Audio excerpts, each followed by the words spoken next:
Every story has a moment that changes everything, and today, we're about to discover it. The billionaire CEO froze the second he looked into the baby's eyes, not because he recognized the child, because the child looked exactly like him, and standing there, holding that baby, was the ex-wife who disappeared from his life 3 years earlier, a woman he never stopped loving, a woman who never told him he had a son. Before this story begins, tell me honestly in the comments, what would you do if you discovered you had a child years later? And if stories about love, regret, family, and second chances mean something to you, take 1 second to like this video and subscribe. It truly helps YouTube share stories like this with more people. Welcome to Mr. Obama Stories, where stories don't just get told, they come alive. This is the home of powerful American stories, stories of struggle, success, mystery, history, and the unforgettable moments that shaped people, communities, and dreams. From inspiring life journeys to shocking real events, every story here is crafted to make you think, feel, and see the world differently. At Mr. Obama Stories, we believe every voice matters and every story carries a lesson. Whether it's motivation, history, real-life drama, or untold experiences, you'll always leave with something unforgettable. So sit back, relax, and let the story begin. Because here, every story has a meaning, and every meaning has a story. Subscribe and become part of the journey. Baltimore Memorial Hospital smelled like rainwater, coffee, and exhaustion. Outside, cold November rain hit the windows, while ambulance lights flashed across the wet parking lot in quick red bursts. Inside the building, nurses rushed through crowded hallways, while tired parents sat half asleep beside vending machines holding paper cups of cold coffee. And right in the middle of all that noise, Mark stood completely still. His charcoal overcoat still carried drops of rain across the shoulders. His tie sat loose around his collar after 16 straight hours of meetings, negotiations, and damage control inside a company worth billions. But none of that mattered now, because hospitals always made his chest feel heavy. Always. Hospitals reminded him of loss, of funerals, of regrets that never fully disappeared. Mark rubbed his jaw slowly, while staring down the long hallway near the pediatric wing. Long night, he muttered quietly. At 36 years old, Mark had become one of the most successful tech CEOs in Baltimore. Online blogs called him the Silver Fox billionaire, which always embarrassed him whenever his assistant brought it up during interviews. He hated attention, hated fake smiles, hated rich people pretending to care about problems they never actually lived through. That was probably the only thing success never changed about him. Underneath the expensive watches and corporate headlines, Mark was still the same man his father raised in East Baltimore years earlier. A man taught that character mattered more than money. His father used to tell him that constantly. Never become the kind of rich man who forgets regular people. Mark remembered those words often, especially after his marriage failed, especially after Naomi. Even thinking her name still hurt. 3 years later. And it still hurt. Not anger, not bitterness, something worse. Love that never fully left. Mark exhaled slowly and walked toward the vending machines near the elevators. One of his senior employees had collapsed during a late-night office meeting, and instead of waiting for security or assistants to handle it, Mark drove the man to the hospital himself. Most people in his business world would have sent an assistant. Mark stayed because despite everything people believed about wealthy men, he still had a heart his father would have respected. The elevator dinged softly nearby. Mark barely noticed. He loosened his tie slightly and reached into his coat pocket for his phone. Then he stopped walking. Completely. A woman stood near the corner beside the elevators, gently rocking a baby against her chest. Brown oversized hoodie, dark curls falling across one side of her face, worn sneakers, tired eyes, and suddenly, Mark forgot how to breathe. His chest tightened so fast it almost hurt.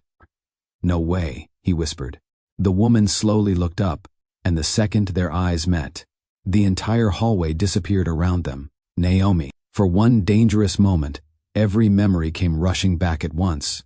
Their tiny apartment near East Baltimore, dancing barefoot in the kitchen while old R&B played from her speaker, Late-night takeout containers stacked beside the couch, her stealing fries off his plate while pretending she wasn't hungry, the arguments, the lonely nights, the business calls that interrupted dinners, the nights she cried quietly beside him while he answered emails he thought were more important than the woman he loved, the divorce papers, the silence afterward. Mark swallowed hard. Naomi looked just as shocked, not angry, not cold, just caught completely off guard. Like life had opened a wound, both of them spent years trying to survive. Neither of them moved. The baby shifted gently in her arms, and Mark looked down. That was the moment everything changed. The little boy couldn't have been older than 8 months, soft brown skin, tiny curls, round cheeks, but none of that was what froze Mark in place. It was the eyes, gray-blue eyes, the exact same eyes Mark saw every morning in his own mirror. Mark stared silently. The child stared back curiously. And Naomi's expression changed immediately. Fear, real fear. She adjusted the baby higher against her chest instinctively. Mark. Her voice barely came out above a whisper. But Mark wasn't even listening anymore. His eyes stayed locked on the little boy. His heartbeat started pounding harder. The hallway suddenly felt too small, too warm, too loud. "How old is he?" Mark asked quietly. Naomi hesitated, just for a second, but that second was enough. Mark felt something heavy drop inside his chest. "Naomi." She looked away. That hurt more than yelling would have. A nurse pushed medical equipment past them quickly, breaking the moment for half a second before silence returned again. Mark rubbed his jaw slowly, trying to think clearly, but his mind was already connecting pieces he never noticed before. The timing of their separation, the distance near the end of their marriage, the sudden way Naomi vanished after the divorce. And now this child, this little boy with his eyes. Mark looked at her carefully, and finally asked the question changing both their lives forever. "Is he mine?" The question stayed between them, like a weight neither person knew how to carry. "Is he mine?" Naomi didn't answer immediately. She just stood there holding the baby tighter against her chest, while rain tapped softly against the hospital windows nearby. And somehow, her silence said everything. Mark stared at her. His heartbeat slowed for one strange second before crashing hard against his chest again. Not anger, not rage. Shock. Pure shock. The baby made a sleepy little sound and grabbed Naomi's hoodie string with tiny fingers. Mark looked down at him again. His son, his actual son. For a moment, the crowded hallway around them sounded far away, muted, like the world itself had stepped back to let this moment breathe. Mark swallowed hard. His mind started racing through years of memories all at once. 3 years. 3 entire years. His son had been alive for almost one of them, and he never knew. He missed everything. The first ultrasound, the first kick, the first laugh, the first sleepless nights, the first word, the first time the baby opened his eyes. Mark slowly stepped back, almost like his body needed space to process what his heart already understood. Naomi finally spoke quietly. "I was going to tell you." Mark laughed once under his breath, not because it was funny, because emotions were hitting too hard all at once. "When?" he asked softly. Naomi looked exhausted suddenly. "That's not fair." "Fair?" Mark repeated. His voice stayed calm, but the pain underneath it was impossible to miss. People passed nearby, but neither of them cared anymore. Naomi lowered her eyes. "You think this was easy for me?" Mark looked at the baby again, and something painful hit him instantly. The little boy looked happy, healthy, safe, which meant Naomi had done all of this alone. Pregnancy, childbirth, sleepless nights, fear, bills, sickness, every single moment. Without him, that realization hurt worse than the secret itself. Because deep down, Mark knew something Naomi would never say out loud. She probably cried for him more than once, probably reached for her phone late at night, probably wanted him there. And he wasn't. Mark rubbed his face slowly. His chest felt tight. "When were you planning to tell me?" he asked quietly. Naomi hesitated again. And honestly, that hesitation answered the question better than words could. Mark looked away briefly. That hurt, really hurt. Because despite everything wrong between them, he would have shown up for his child. At least he believed he would have. Naomi shifted the baby carefully in her arms. "He's tired," she whispered softly, looking down at him. Mark watched the way her expression changed around the little boy. Gentle, instantly. Protective, warm, and for the first time that night, he truly saw Naomi as a mother, not his ex-wife, not the woman from old memories. A mother, a woman who carried responsibility alone while he sat inside boardrooms thinking success would eventually fix everything. The thought made him feel sick. The baby blinked sleepily toward Mark again. Curious, unafraid, Mark couldn't stop staring at him. The little boy had Naomi's curls, but everything else looked like him. A painful ache settled inside Mark's chest, because suddenly, nothing in his expensive life felt important anymore. Not the company, not the awards, not the penthouse downtown, none of it compared to the tiny child standing 3 feet away from him. Mark spoke carefully now. "What's his name?" Naomi looked down at the baby again, and despite all the tension between them, her expression softened immediately. "Malik." Mark repeated it quietly in his head. Malik. His son had a name, a real laugh, a favorite toy probably, a bedtime routine, a life, and Mark had missed all of it. Malik suddenly reached toward Naomi's necklace and giggled softly. That tiny sound cracked something open inside Mark immediately. His eyes reddened before he could stop it. He looked away fast, embarrassed by how emotional he suddenly felt. Naomi noticed anyway. "He likes people fast," she said softly. Mark stared at Malik again. His son. The words still didn't feel real yet. And honestly, that scared him a little, because Mark had spent years believing his life was missing something.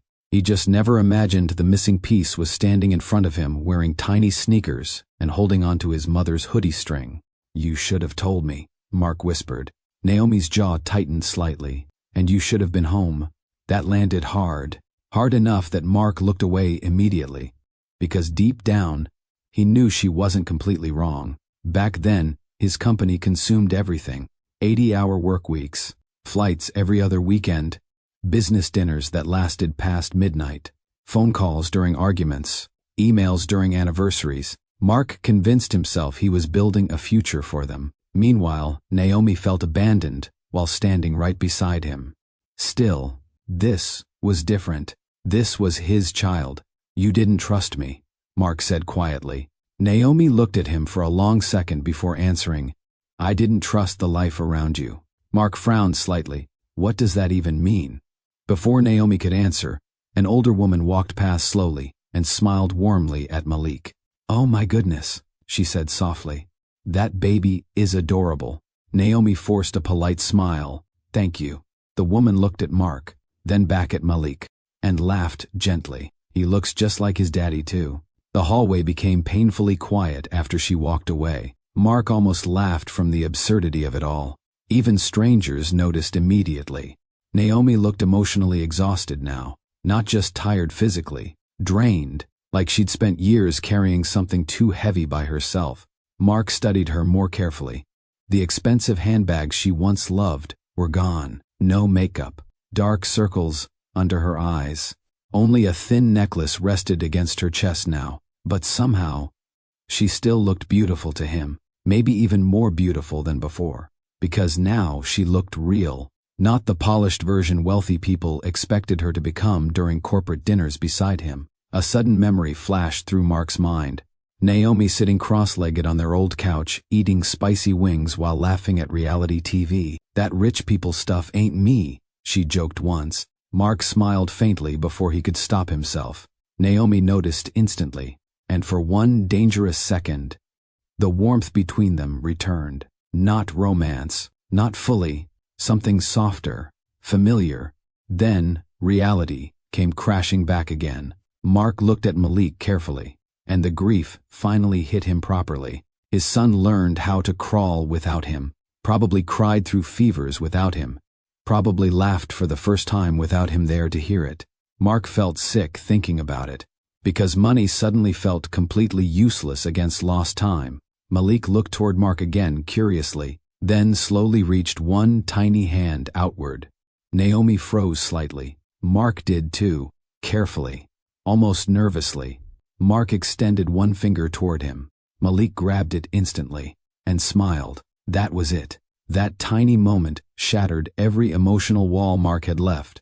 The baby's fingers wrapped around his so naturally, like some part of Malik already knew him. Mark looked down quickly, trying to hide how emotional he suddenly became, but Naomi saw it anyway. Saw the tears forming, saw the guilt, saw the love. And somehow, that hurt her too, because despite everything, she never truly stopped loving him either. Mark swallowed hard, then quietly asked the question he already feared hearing the answer to. "Why didn't you come find me?" Naomi looked at him for several long seconds before answering, not angry, not defensive, just tired in a way that reached deeper than exhaustion. Because the truth was complicated, and complicated truths usually hurt the most. "You really want to know?" she asked softly. Mark nodded once. Naomi adjusted Malik gently against her shoulder, while the baby rested sleepily against her chest. Then she looked away. "I kept picking up my phone," she admitted quietly. "Over and over." Mark stayed silent. "I'd type your number in, stare at it for 10 minutes. She laughed faintly, without humor, then put the phone back down. Mark's chest tightened. "Why?" Naomi finally looked at him again. "Because every time I imagined telling you." Her eyes watered slightly. "I pictured your assistant answering before you did." That hit him harder than he expected. Because honestly, she probably wasn't wrong. Back then, Mark's life moved like a machine. Meetings, flights, investors, deadlines. There was always another call waiting, another email, another emergency. Meanwhile, Naomi slowly disappeared emotionally while standing right beside him. Mark rubbed the back of his neck quietly. "You really thought I wouldn't care?" Naomi answered immediately. "I knew you'd care." That surprised him. She swallowed slowly before continuing. "I just didn't know if your world would." The words stayed with him, because that was the first moment Mark truly realized something painful. Naomi wasn't afraid of him. She was afraid of everything around him. The money, the powerful people, the judgment, the pressure, the version of life that slowly made her feel invisible. Malik shifted slightly and let out a sleepy little cough. Both of them looked down instantly. Naomi kissed the top of his curls gently. Mark noticed the concern in her eyes immediately. "What's wrong with him?" "He had a fever earlier," Naomi answered softly. "The doctor says it's just a virus." Mark's face tightened right away. How high was the fever? "Mark, how high?" 103.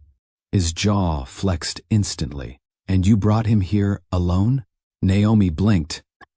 Who else would bring him? That question landed quietly between them. Mark looked away for a second, because once again, he had no answer. Naomi shifted Malik carefully and sighed. "He's okay now. They gave him medicine." Mark stepped closer instinctively. "Can the first?" He stopped himself awkwardly. Naomi looked at him carefully for a moment, before slowly nodding. Very carefully, Mark reached out and touched Malik's tiny hand again. The baby wrapped his fingers around Mark's thumb immediately. Like before, easy, natural, and for some reason, that tiny trust nearly destroyed Mark emotionally. Malik looked up at him with sleepy eyes, then smiled, a real smile this time. Small, warm, completely innocent. Mark felt his chest ache instantly, because children didn't care about divorces, or missed anniversaries, or business meetings. Malik only cared that someone made him feel safe. And somehow, the little boy already trusted him. Naomi watched Mark quietly, watched the way his entire expression softened around their son. The same man who terrified investors inside corporate boardrooms suddenly looked terrified of holding a sick baby wrong. And honestly, that version of Mark looked more real than the billionaire people saw online. "You can hold him if you want," Naomi whispered. Mark looked stunned. "Seriously? You're his father?" Those words changed something inside him immediately. Father. Nobody had ever called him that before. Mark carefully slid his arms beneath Malik. The movement felt awkward at first. Careful, uncertain, like he was afraid the moment itself might break.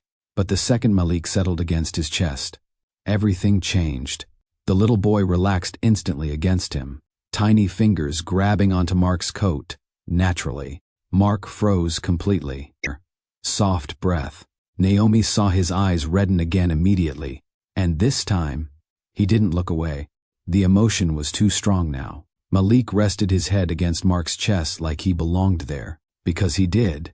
Mark stared down at him silently. His son, his actual son. The realization still felt unreal, yet painfully real at the same time. Naomi watched his face carefully, and suddenly, she remembered something from years ago. One night during their marriage, Mark stopped outside a grocery store just to help a little girl fix her bicycle chain in the rain. He ruined an expensive suit that night, didn't even care. Afterward, Naomi teased him for 30 minutes while he tried drying himself with napkins inside the car. "You're too soft-hearted to be rich," she told him back then. Mark only laughed. Now, watching him hold Malik, Naomi realized that part of him never disappeared. Maybe it just got buried beneath ambition. Malik suddenly sneezed directly against Mark's chest. Naomi burst into laughter before she could stop herself. Real laughter. Mark blinked down at the baby dramatically. "Did he just attack me?" Naomi laughed harder. "Oh my God." Mark looked offended. This little man got excellent aim too. Malik giggled sleepily, and hearing that sound, both of them smiled instantly. For one beautiful moment, the tension faded. No divorce, no secrets, no years apart. Just a mother, a father, and their little boy standing together beneath hospital lights. A family, even if none of them were fully ready to admit it yet. Then Naomi's phone buzzed. Everything changed immediately. Mark noticed it at once. Her entire body stiffened. The warmth disappeared from her face. Fear replaced it instantly. Real fear. Naomi grabbed the phone quickly, without checking the screen. Too quickly. Mark narrowed his eyes slightly. "Who keeps calling you?" "No one." That wasn't a "no one" reaction. Naomi forced a small smile. "I'm fine." Mark stared at her carefully, and suddenly, he noticed things he missed earlier. The exhaustion under her eyes, the tension in her shoulders, the nervous way she kept checking the hallway behind them. She wasn't just stressed, she was scared. Mark lowered his voice slightly. "Naomi." She looked away immediately. That told him enough. Another message buzzed against the phone in her hand. Her grip tightened around it instantly. Mark stepped closer. "What's going on?" "Nothing." "Stop saying that." The sharpness in his voice surprised both of them. Mark softened his tone quickly. "Please." Naomi swallowed hard. For several seconds, she said nothing at all. Then, quietly, almost too quietly to hear, she whispered, "There are things you don't know." Mark's chest tightened again. "What things?" Naomi glanced around the hallway nervously before answering, and that was when Mark understood this situation was much bigger than hidden pregnancy pain. Whatever she was hiding, it frightened her. Malik shifted sleepily against Mark's chest, while rain continued tapping softly outside the hospital windows. Naomi looked at Mark carefully, then at Malik, then back at Mark again, like she was fighting a decision inside her head. Finally she whispered, "Not here." The rain followed them out of the hospital. Cold November water rolled across the sidewalks, while traffic lights reflected against soaked streets in blurry streaks of red and gold. Mark walked beside Naomi, without speaking. Malik rested quietly against his chest now, half asleep beneath the warmth of Mark's coat.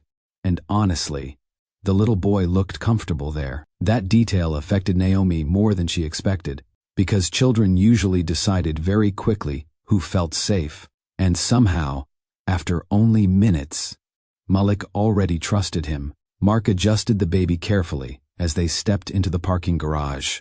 "You parked on this level?" Naomi asked softly. His voice sounded distracted, not cold, just overwhelmed, which made sense. Less than 30 minutes ago, Mark believed he was only dropping off an employee at the emergency room.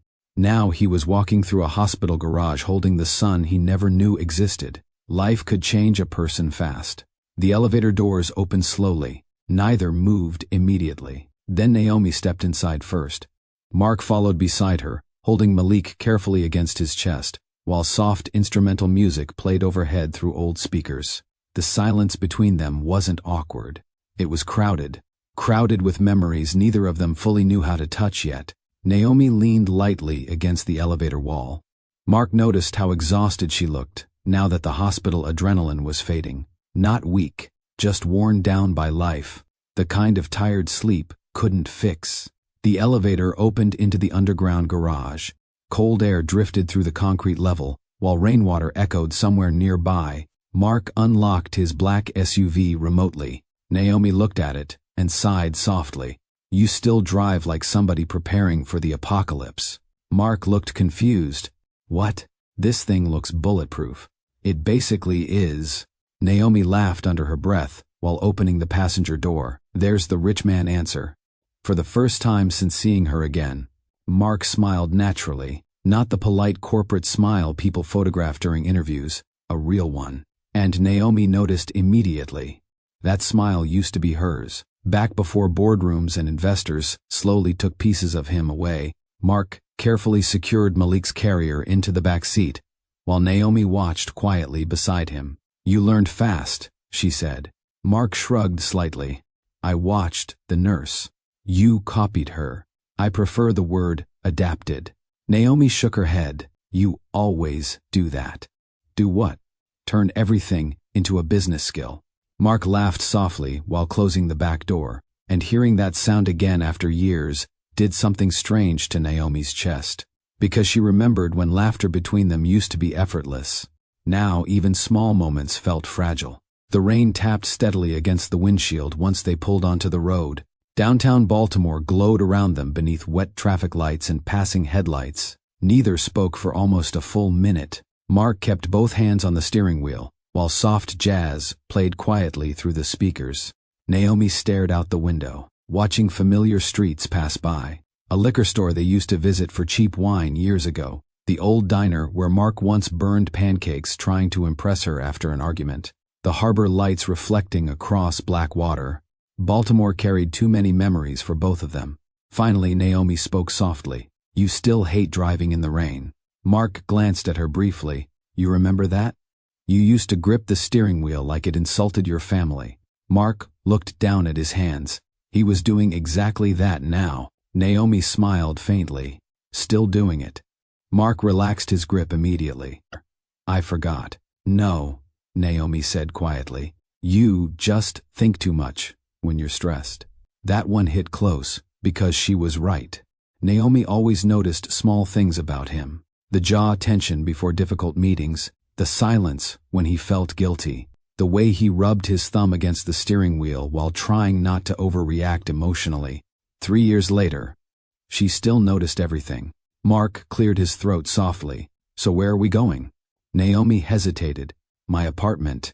Mark nodded once, but something about her hesitation stayed with him, like she was embarrassed for him to see how she lived now. Traffic slowed near an intersection downtown. Rain rolled steadily across the windshield, while headlights passed around them. Then Naomi suddenly laughed quietly to herself. Mark glanced sideways. "What? You remember your first corporate fundraiser?" Mark groaned immediately. "Oh no." "Yes, Naomi. You got ketchup on a senator." Mark started laughing despite himself. "That was not my fault. You shook the hot dog too hard. It exploded unexpectedly." Naomi laughed harder now. That poor man looked traumatized. Even Mark laughed fully this time. And for a few seconds, they sounded like themselves again. Not ex-spouses carrying years of pain. Just Mark and Naomi. Then the laughter faded naturally, and the quiet returned. But softer this time. Warmer. Naomi rested her elbow near the window. "You know what's crazy?" she asked quietly. "What?" "I used to practice smiling before your business events." Mark frowned slightly. "What do you mean?" Naomi looked forward. "Those dinners made me nervous." Mark stayed silent. "At first I thought everybody was just formal." She shrugged lightly. "Then I realized some people genuinely didn't think I belonged there." Mark's jaw tightened slightly. Naomi noticed. "I'm not saying this to start a fight." "I know." She looked down at her hands. "One woman asked me Who designed my dress at a fundraiser? That sounds normal. It would have been, Naomi said quietly, if she didn't immediately ask me whether I rented it. Mark's expression darkened instantly. Naomi laughed softly without humor. The crazy part? She looked out the window again. I actually liked the dress. Mark stayed quiet, because suddenly memories started rearranging themselves differently in his mind. Moments he ignored before. Moments he misunderstood. Naomi skipping certain events. Naomi growing quieter during dinners. Naomi asking to leave early. At the time, Mark thought she simply hated wealthy social environments. Now, he understood something much worse. She wasn't uncomfortable because she lacked confidence. She was exhausted from constantly being judged. The rain came down harder as the SUV moved through another intersection. Naomi crossed her arms lightly. You know how many times people assumed I worked for you instead of being married to you? Mark looked at her sharply. What? Naomi gave a tired smile. One man asked me for another drink at a rooftop event. Mark blinked slowly. You're joking. I wish I was. The anger rising inside Mark came instantly. Because nobody ever told him. Nobody. Naomi watched his expression carefully. And honestly, that hurt too. Because she realized he truly didn't know how bad it became. Mark spoke quietly now. Why didn't you tell me? Naomi looked out at the rain-covered streets again before answering. Because every time I tried. She said softly. Your phone rang. The inside of the SUV went quiet again. Not tense. Heavy. The kind of silence created when somebody says something painfully true. Mark kept his eyes on the road ahead, while Naomi's last sentence stayed stuck in his head. Every time I tried. Your phone rang. And honestly, he remembered. Too many nights suddenly came back to him all at once. Naomi sitting at the edge of their bed waiting to talk while he answered late-night investor calls. Dinner growing cold between them, because somebody from Singapore needed numbers reviewed immediately. Arguments interrupted by emails. Apologies delayed by meetings. At the time, Mark convinced himself he was sacrificing temporarily to build a better future. Now, driving through Baltimore beside the woman he still loved. That logic sounded empty. Rainwater rolled across the windshield in soft waves, while the city lights reflected against wet streets outside. Naomi stared forward quietly. I used to hate your ringtone, she admitted softly. Mark exhaled through his nose. That bad? It started feeling like another person living in our marriage. That one landed deep, because she didn't say it dramatically. Didn't yell it. She simply said it honestly, which somehow hurt more. Mark loosened one hand from the steering wheel briefly. You should have told me how bad it got. Naomi looked at him carefully. I tried. Mark swallowed hard. No anger sat in her voice anymore. That made everything worse. Because anger at least meant someone was still fighting for you. Exhaustion usually meant they already gave up. Traffic slowed again near the harbor. A police cruiser passed nearby with flashing lights, while soft jazz continued playing quietly through the speakers. Naomi leaned her head lightly against the seat. You remember our second anniversary? Mark nodded immediately. The Italian restaurant downtown? No, Naomi replied softly. Mark frowned. Then his expression changed, because he remembered, not the restaurant, the phone call. His shoulders lowered slightly. I left, halfway through dinner.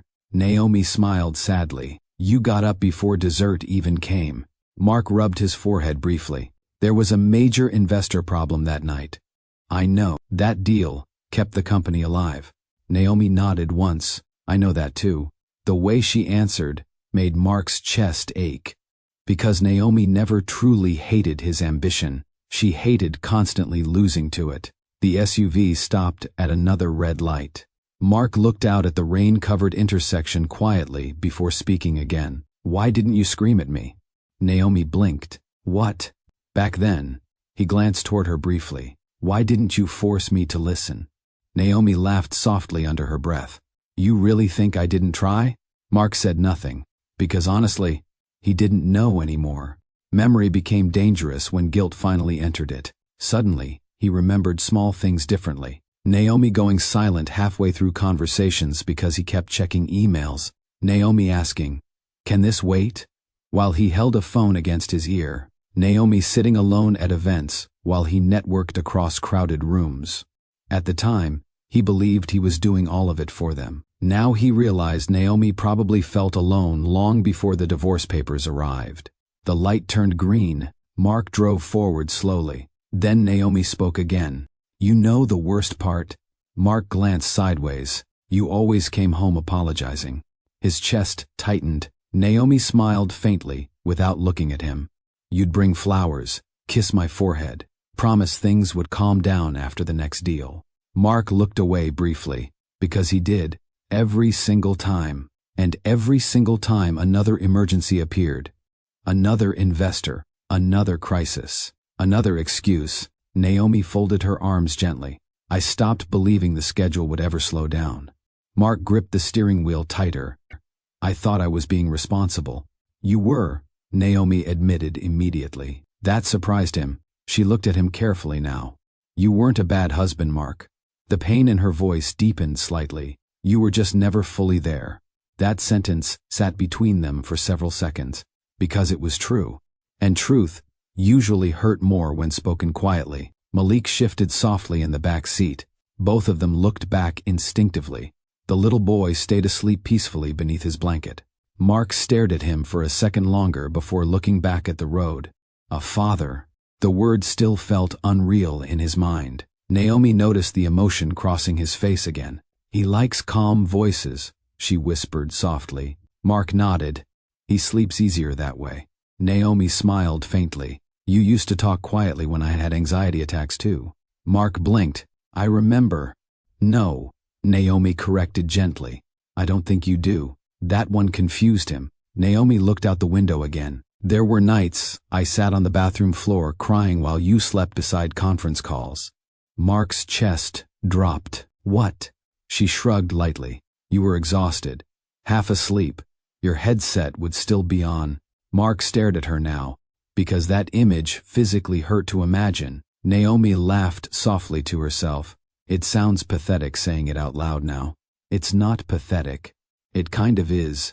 No, Mark said firmly this time. Naomi looked at him, and for the first time since entering the car, Mark looked angry, not at her, at himself. The rain eased slightly while downtown buildings passed around them. Then Naomi spoke again. There's something else you never knew. Mark already hated how many secrets tonight kept bringing. What?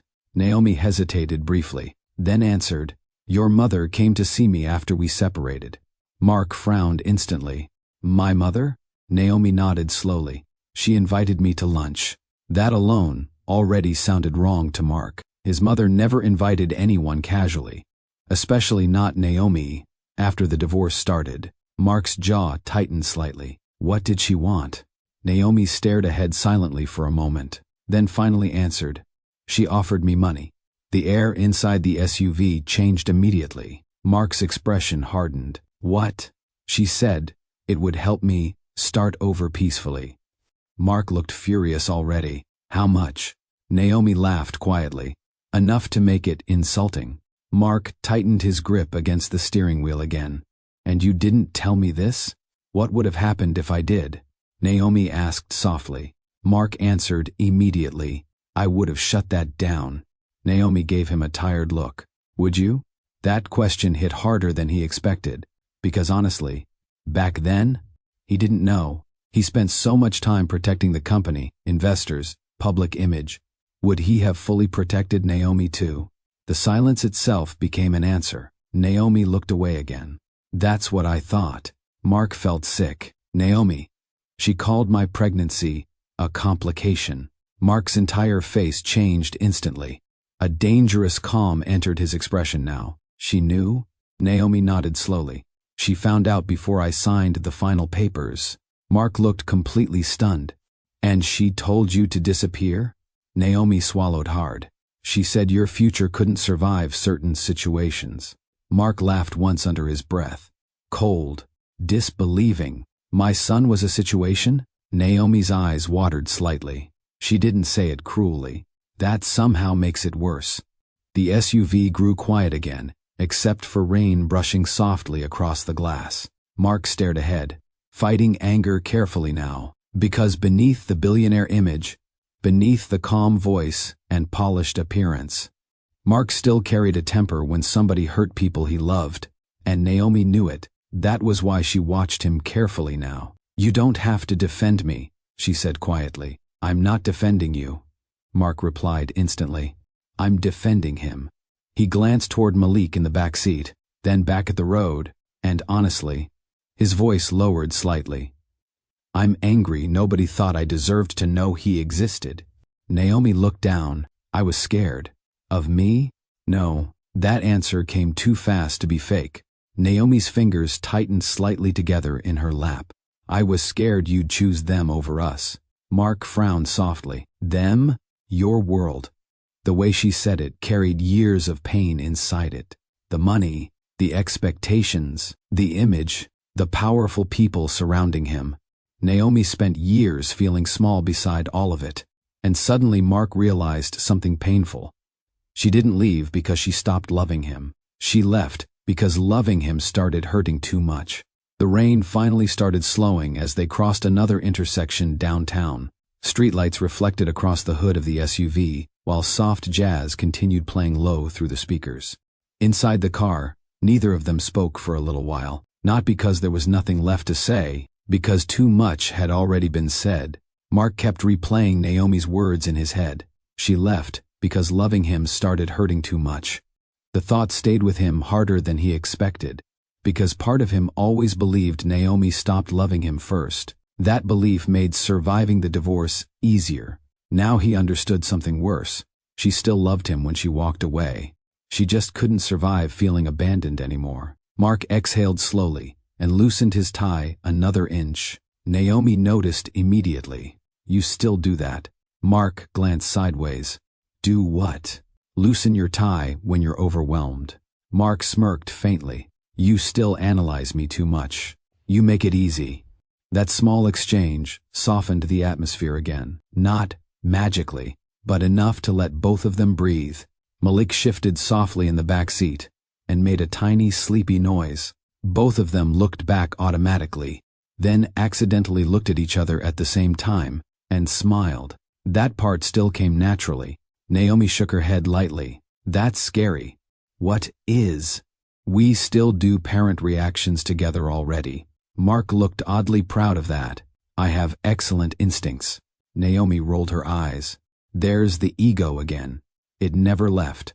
"Oh, I can tell." Mark laughed quietly. And hearing Naomi laugh again, after years, did something dangerous to him emotionally. Because she used to sound like home. The SUV moved past the harbor while rainwater shimmered across the roads outside. Mark glanced toward Naomi again. "You know something?" "You look different." Naomi looked suspicious immediately. "That better not be an insult." Mark smiled slightly. "It's not." She folded her arms dramatically. "Proceed carefully, billionaire." That made him laugh again. "I'm serious." He looked at her briefly before focusing back on the road. "You look more peaceful." Naomi stared at him for a second, then laughed softly. "Mark, I have eye bags and overdue bills. I didn't say life was peaceful." That answer caught her off guard. Mark continued quietly. "You just look more real now." Naomi's expression softened slightly, because oddly enough, that was one of the nicest things anybody had said to her in a long time. Back when they were married, wealthy women constantly pressured her to change, dress differently, speak differently, act more polished, smile more carefully. Naomi spent years feeling like she was failing some invisible test. Now she mostly wore hoodies, worked long shifts, and survived one day at a time. And somehow, Mark still looked at her like she mattered. That realization scared her a little. Naomi looked out the window again. "You know what's funny?" "What?" "You used to hate rich people too." Mark blinked. "I still do." Naomi laughed.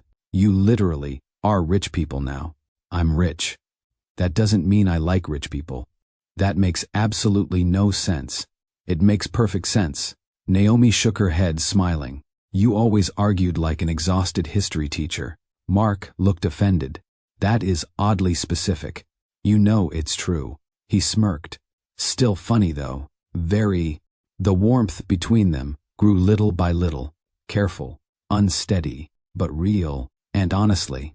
That scared Naomi more than anger ever could, because anger created distance. This pulled her closer again. Mark glanced toward her carefully. "Can I ask you something?" "That depends." Why do women always say that before a dangerous question? Naomi laughed softly. Because experience teaches us survival. Mark smiled. Fair enough. For a second, he looked hesitant, then finally asked, "Are you seeing somebody?" Naomi turned slowly toward him. Seriously. Mark kept his eyes on the road. "It's a valid question. You found out you're a father 2 hours ago and suddenly you're jealous?" "I'm not jealous." "You absolutely sound jealous." Mark sighed dramatically. "Fine. Maybe slightly curious." Naomi crossed her arms with fake seriousness. What does that mean?" "It means you sound exactly like a man trying not to sound jealous." Mark rubbed his jaw. "I hate how well you know me." Naomi smiled faintly. "No, you don't. Honestly." She was right. Mark missed being understood without explanation.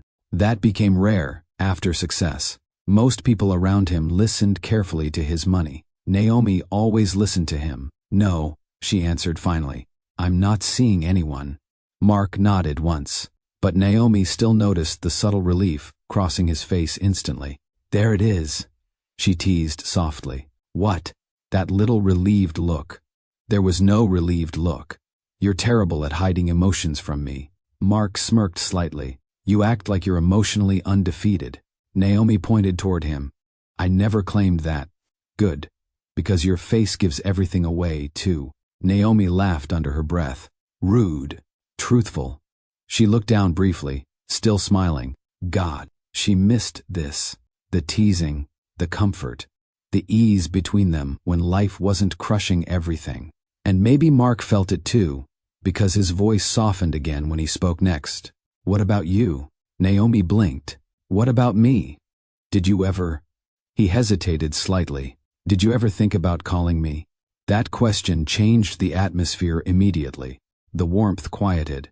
Not gone, just deeper now. Naomi looked out at the rain-covered streets again before answering.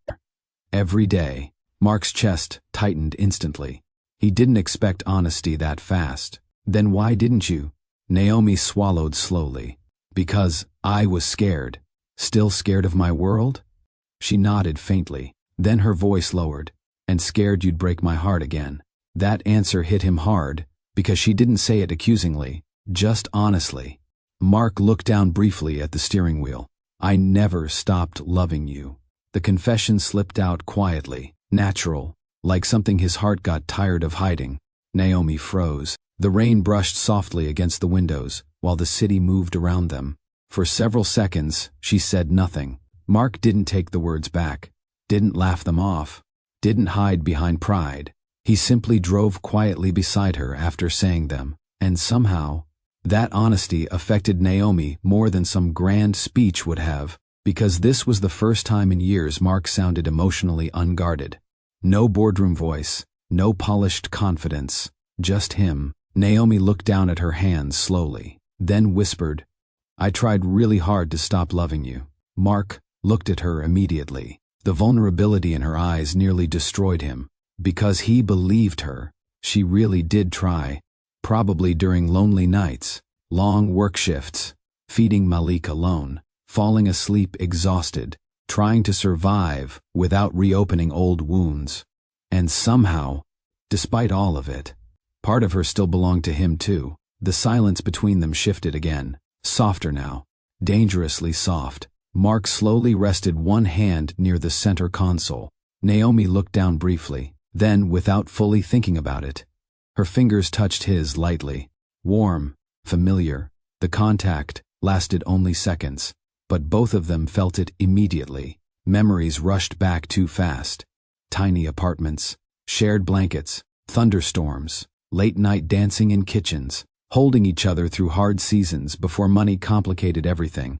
Mark gently turned his hand slightly beneath hers, not grabbing, not forcing, just there. Naomi's breathing slowed, and for one reckless moment, neither of them wanted to let go. Then her phone buzzed violently against the console. The atmosphere shattered instantly. Naomi pulled her hand away fast. Too fast. Mark noticed the fear returning to her face immediately. The same fear from the hospital. Another message buzzed. Then another. Mark's expression hardened slightly. Naomi, it's nothing. That's the third time you've said that tonight. She grabbed the phone quickly. But Mark already saw enough. Unknown numbers, multiple missed calls, aggressive messages appearing across the screen. Pay by Friday.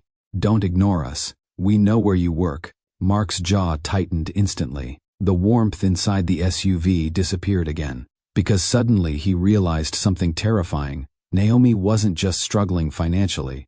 She was in trouble. Mark kept one hand on the steering wheel while staring at the glowing messages on Naomi's phone. Pay by Friday. We know where you work. Don't make us come find you. The atmosphere inside the SUV changed completely. The warmth from moments earlier disappeared beneath something heavier now. Fear, not dramatic fear. Real-life fear. The kind people carry quietly while pretending everything is fine. Naomi quickly locked the screen and pulled the phone back toward her chest. It's handled, she said softly. Mark didn't answer immediately, because nothing about those messages looked handled. Rain brushed steadily across the windshield, while downtown Baltimore rolled past outside in wet streaks of color. Finally, Mark spoke.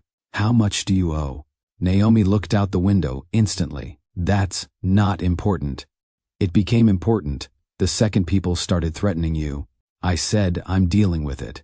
Her voice sharpened slightly, not angry, defensive, like someone trying to protect the last piece of pride they still owned. Mark recognized that tone immediately. Naomi only sounded like that when life cornered her emotionally. He lowered his voice carefully. Naomi. She closed her eyes briefly. I don't want you fixing everything with money. That's not what this is. Yes, it is. Mark tightened his jaw slightly. You think I'm trying to buy my way back into your life? Naomi stayed quiet. That silence answered enough. Mark leaned back slightly against the seat. Honestly, part of him understood why she felt that way. For years, money solved nearly every problem around him. Investors, lawyers, contracts, public scandals. Money fixed things fast. But this wasn't business. This was Naomi surviving alone while raising Malik, without support. And suddenly, Mark realized something painful again. She probably spent years learning how not to depend on anyone, even him, especially him. The SUV slowed near a waterfront intersection, while rainwater reflected harbor lights across the road. Mark softened his tone. Talk to me. Naomi laughed faintly under her breath. That used to be my line. The comment landed quietly between them. Because she was right. Back during their marriage, Naomi constantly begged him to open up emotionally while he buried himself in work. Now the roles had reversed. Mark glanced toward the back seat briefly. Malik remained asleep beneath his blanket, small fingers curled near his face. Completely unaware of the adult problems surrounding him, Naomi followed Mark's gaze. And the moment she looked at Malik, her entire expression softened instantly. That alone told Mark everything he needed to know about her priorities. The little boy came first. Always. Naomi folded her arms tightly. My mother got sick last year. Mark looked toward her immediately. The sentence came quietly, carefully, like even speaking about it exhausted her. She needed surgery, Naomi continued softly. Insurance covered part of it, but not enough. Mark listened silently. Naomi stared ahead while the city lights moved across her face. I thought I could handle it. A bitter smile touched her lips briefly. I picked up extra shifts, took another job during weekends. Mark frowned. What jobs? Naomi hesitated. Daytime receptionist at a medical office. He nodded slowly. And at night? Naomi looked embarrassed now. Cleaning offices downtown. Mark blinked once. You worked 2 jobs while raising Malik alone? Naomi laughed quietly. When you say it out loud like that, it sounds terrible. It is terrible. I survived. That's not the same thing. The words came out faster than he intended. Naomi looked at him carefully. And suddenly, Mark noticed something he missed earlier. The dry skin around her hands, the faint exhaustion in her posture, the way she stretched her shoulders slightly every few minutes, like her body constantly ached. This woman had been carrying more than emotional pain. She'd been physically worn down too. Naomi looked forward again. Daycare costs almost destroyed me. Mark's chest tightened. I'd work all day, pick Malik up, rush to my second shift. Her voice lowered slightly, then come home around midnight, and still wake up every few hours because he was teething. Mark said nothing. Because there was nothing smart to say. No business solution, no polished response, only guilt. Heavy guilt. Naomi smiled faintly to herself. The funny part is, I used to judge exhausted parents in grocery stores. Mark glanced sideways. What changed your mind? Life humbled me fast. That answer carried experience inside it. Real experience. Not motivational quotes. Not social media struggle stories. Actual survival. The rain softened outside, while traffic thinned ahead of them. Naomi rested her head lightly against the seat. I remember falling asleep once while warming Malik's bottle. Mark's grip tightened slightly against the steering wheel. I woke up, standing in the kitchen. His chest hurt hearing that, because he pictured it too clearly. Naomi alone in a small apartment, barely sleeping, trying to function while carrying motherhood, bills, fear, and exhaustion, without support. And suddenly, all the luxury surrounding Mark's life felt embarrassing. He owned penthouses, sports cars, private lounges. Meanwhile, the woman he loved was struggling to stay awake while feeding their son. The guilt hit harder now, not dramatic. Quiet, deep. Naomi rubbed beneath one eye tiredly. I kept telling myself things would stabilize eventually. And they didn't. She shook her head once. My mother needed more treatment. Mark exhaled slowly. So, you borrowed money? Naomi nodded reluctantly. At first, it was manageable. Then her expression changed slightly. Ashamed. That's how people get trapped. Mark already understood. Predatory lenders loved desperate people, especially single parents, especially people too proud to ask for help.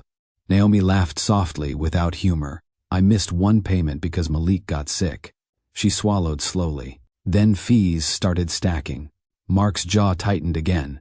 And now they're threatening you. Naomi looked away. I can handle myself. That's not the point. Yes, it is. She turned toward him fully now, emotion rising beneath her voice. I spent 3 years proving I could survive without you. Mark stared at her silently. Naomi's eyes shimmered slightly now. If I let you fix this. Her voice cracked softly. Then what was all that suffering even for? That sentence hit him harder than anything else tonight, because finally, he understood the real battle happening inside her. This wasn't only about money, it was about dignity, about pride, about surviving abandonment without falling apart. Mark looked down briefly before speaking. You shouldn't have had to suffer in the first place. Naomi's eyes watered instantly, and neither of them looked away this time. The SUV grew quiet after that. Not uncomfortable, just emotional in a way neither of them knew how to escape from yet. Rainwater rolled softly across the windows, while Baltimore's harbor lights reflected against the wet streets outside. Naomi wiped beneath one eye quickly and looked toward the back seat. Malik was starting to stir. Tiny movements first, a sleepy little stretch beneath the blanket, then a soft whine. Mark glanced into the mirror immediately. What does that sound mean? Naomi almost smiled. It means he's about to wake up grumpy. People wake up grumpy. Babies absolutely do. Mark looked genuinely concerned now.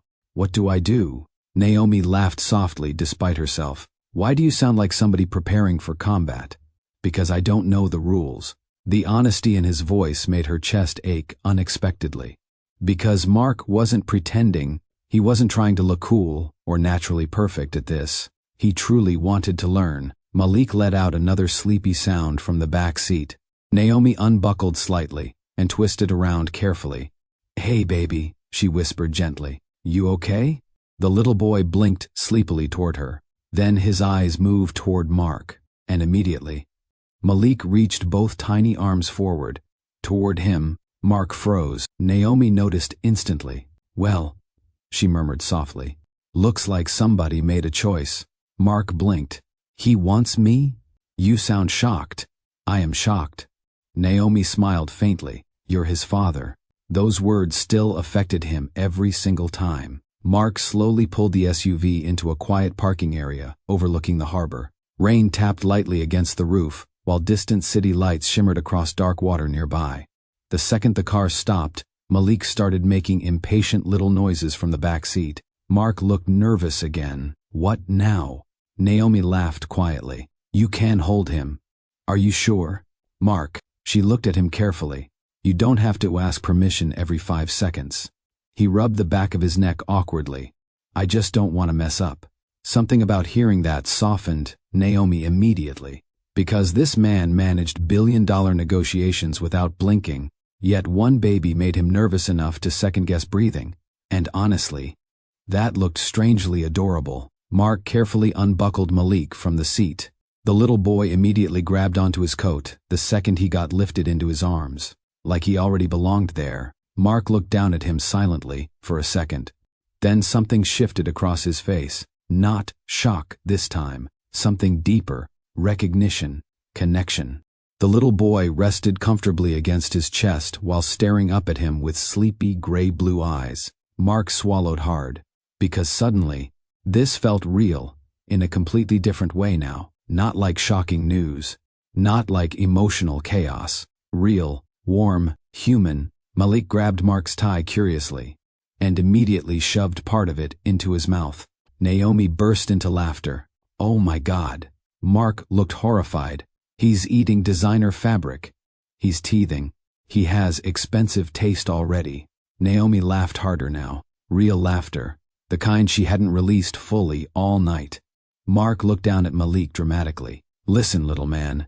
This tie costs more than your stroller. Malik sneezed directly into his face. Naomi completely lost it laughing. Mark blinked slowly. The baby blinked back innocently. Did he just sneeze on me? Naomi could barely breathe from laughing now. That was personal. Mark stared down at Malik. You disrespected me in my own vehicle. Malik giggled. Actually giggled. And hearing that tiny laugh did something dangerous to both of them emotionally. Because joy entered the car naturally, for the first time, all night. Not forced, not careful, real. Mark looked down at the little boy again, and suddenly he started laughing too. Quiet, at first, then fully.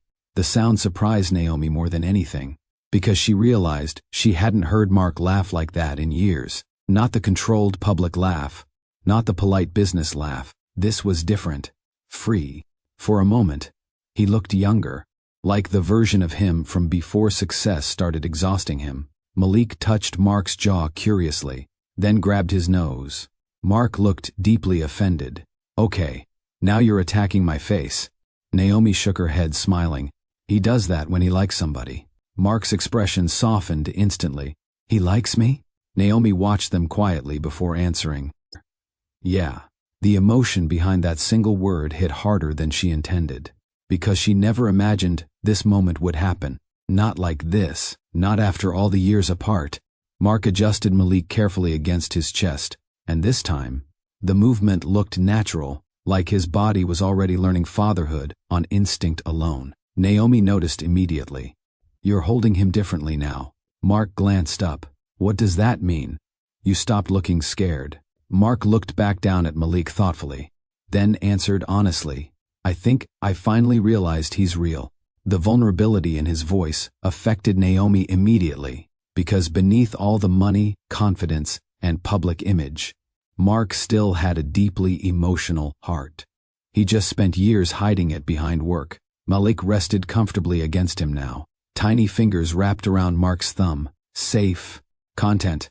And suddenly, Mark understood something painful. Nothing in his life had ever mattered this much before. Not his company, not awards, not wealth, not recognition. None of it compared to this little boy resting against his chest. The realization hit him quietly, but completely. Mark stared out toward the rain-covered harbor, then down at Malik again, and without fully meaning to say it out loud, he whispered, "This is what mattered." Naomi heard him, and the honesty in his voice nearly broke her emotionally, because for the first time since their marriage ended, Mark sounded certain about something that wasn't business. Malik suddenly yawned dramatically against Mark's chest. Naomi smiled softly. He does that when he's getting sleepy again. Mark looked down at him carefully. So what happens now? Naomi shrugged lightly. We survive tomorrow. That answer hurt him more than she realized, because survival was still her mindset. Not peace, not stability, survival. Mark looked toward her slowly. You shouldn't still be living like that. Naomi crossed her arms lightly. I got used to it. That's not a good thing. I know. The rain slowed outside again. Soft drops now, barely touching the glass. Mark looked down at Malik one more time, then back at Naomi, and something changed quietly inside him. Not romance. Not yet. Responsibility. The kind a man feels when his priorities finally become clear. For years, Mark believed success meant building an empire. Now, holding Malik against his chest while Naomi sat exhausted beside him, success suddenly looked completely different, and for the first time in a very long time, Mark knew exactly what kind of man he wanted to become. For a while, none of them moved. Rain rested softly against the SUV, while the harbor shimmered outside beneath fading city lights. Malik had fallen asleep again against Mark's chest, completely relaxed beneath the warmth of his coat. And honestly, that small detail kept affecting Naomi more than she wanted to admit, because children felt energy, children knew comfort, and Malik looked peaceful with him. Mark carefully adjusted the little blanket near Malik's shoulder. The movement looked natural now, protective, gentle. Naomi watched quietly from the passenger seat. 3 years ago, she used to imagine moments like this. Mark holding their child, late-night drives, family dinners, tiny ordinary moments that mattered more than luxury ever could. Back then, she thought they would have time. Then work slowly consumed everything. The silence inside the SUV deepened again, but this time, it didn't feel painful, just emotionally dangerous, because warmth was returning between them too easily, and both of them noticed it. Mark looked toward the dashboard after a moment. You still listen to old-school R&B when you're stressed? Naomi blinked softly. Maybe. A faint smile touched Mark's mouth. You used to play the same 3 songs every time you got overwhelmed. That is not true. It absolutely is. Naomi folded her arms. You exaggerate constantly. Mark reached toward the dashboard screen calmly. A few seconds later, soft music filled the SUV. Naomi froze instantly. No way. Mark smirked slightly without looking at her. You remember it. Of course I remember it. That song used to play in their apartment almost every Sunday morning, while Naomi cleaned, and Mark pretended he wasn't singing along. Naomi looked down briefly, smiling despite herself. You had terrible rhythm. Mark looked offended immediately. My rhythm was elite. You danced like somebody avoiding bees. Mark burst out laughing. That is unbelievably disrespectful, but accurate. The warmth between them returned naturally again, easy, familiar. And honestly, that scared Naomi more than conflict, because conflict created distance. This reopened emotions she spent years trying to bury. The music continued softly, while harbor lights reflected across the windshield. Mark leaned back slightly in his seat. You know what I missed most? Naomi looked toward him carefully. What? You laughing at me. She smiled faintly. That's a weird thing to miss. No, he said quietly. It made life feel lighter. The sincerity in his voice changed the atmosphere again. Naomi looked away first, because moments like this used to be dangerous for her emotionally. Mark always knew how to soften her without trying too hard. That was part of the problem. She could stay angry at distant men, not men who looked at her like this. Naomi folded her hands together tightly in her lap. You can't say things like that casually.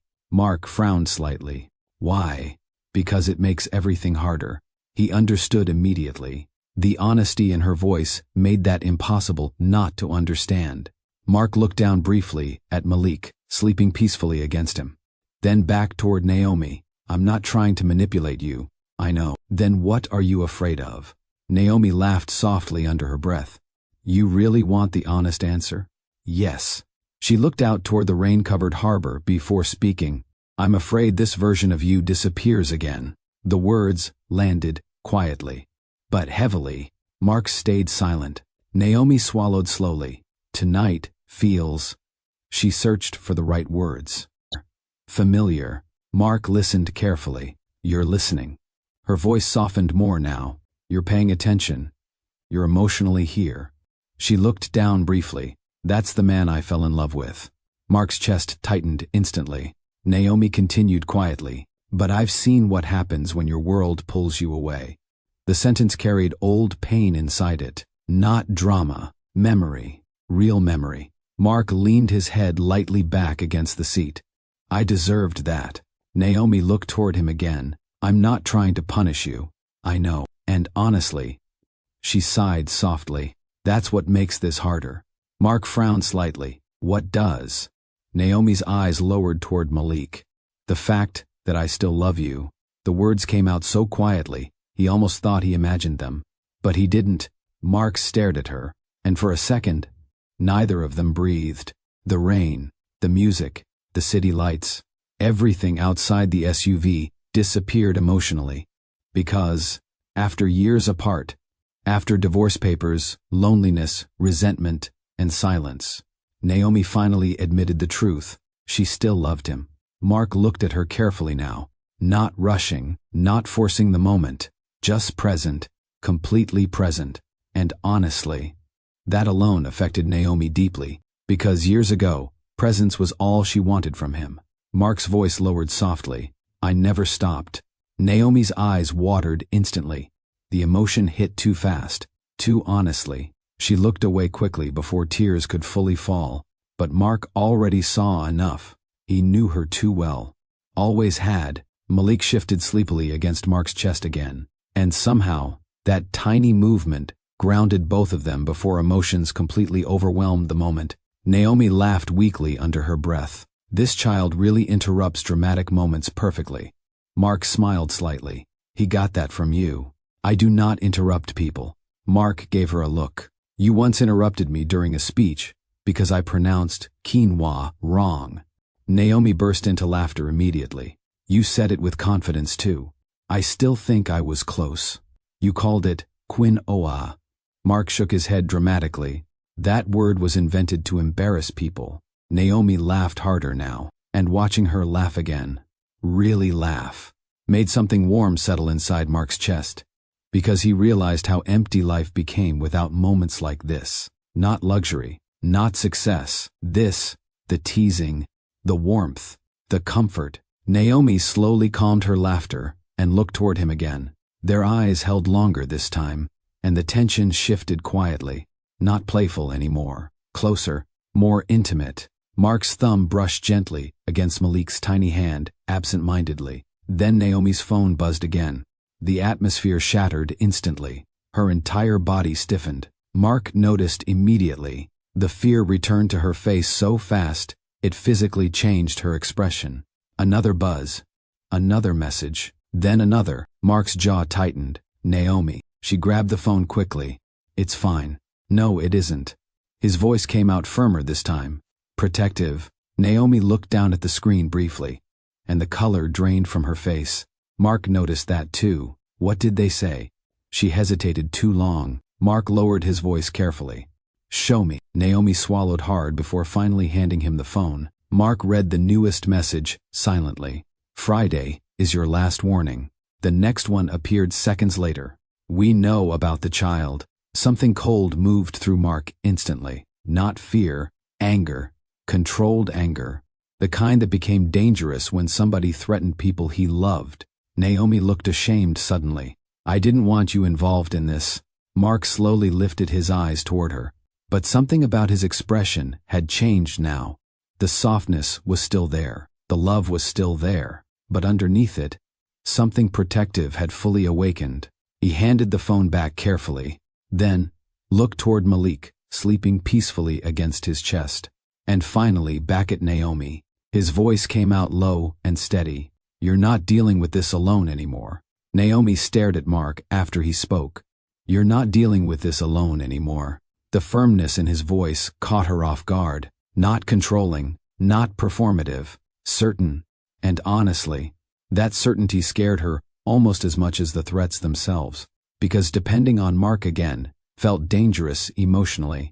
The rain outside softened into a light drizzle, while harbor lights reflected against the windshield in shifting patterns. Naomi crossed her arms tightly. You don't understand how people like this work. Mark kept holding Malik carefully against his chest. I understand enough. No, you don't.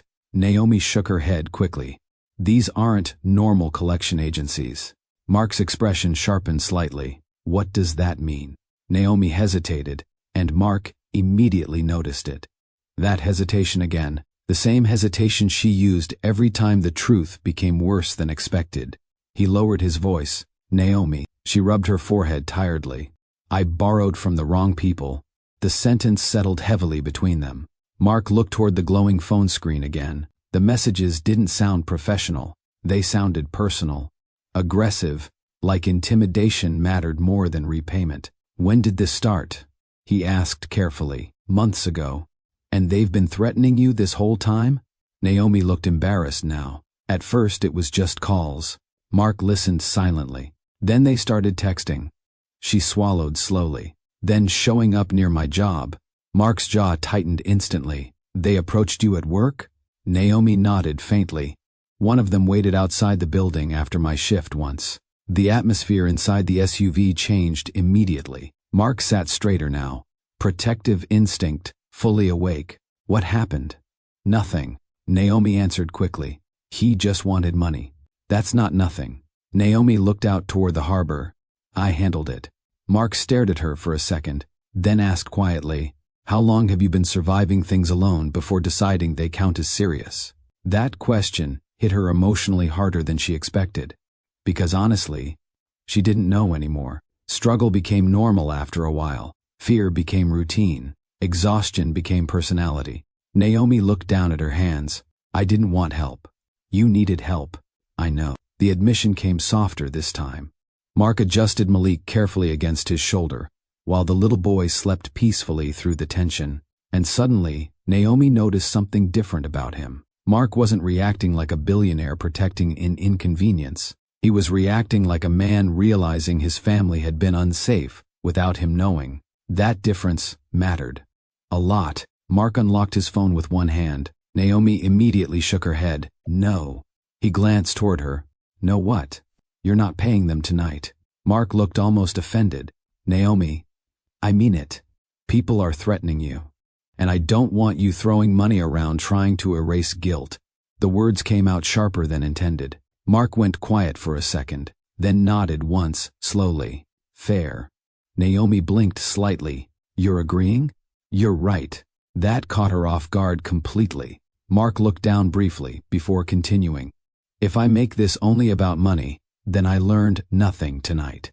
The honesty in his voice disarmed her again, because years ago, Mark would have solved this immediately, with a wire transfer and another business call. Now he was actually listening, actually thinking emotionally first. Naomi looked away before he could notice how much that affected her. Mark studied the threatening messages again. These people know about Malik now.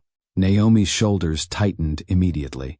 That's the part scaring me. Mark's expression hardened again. Did you tell them about him? No. Then how do they know? Naomi hesitated, then answered quietly.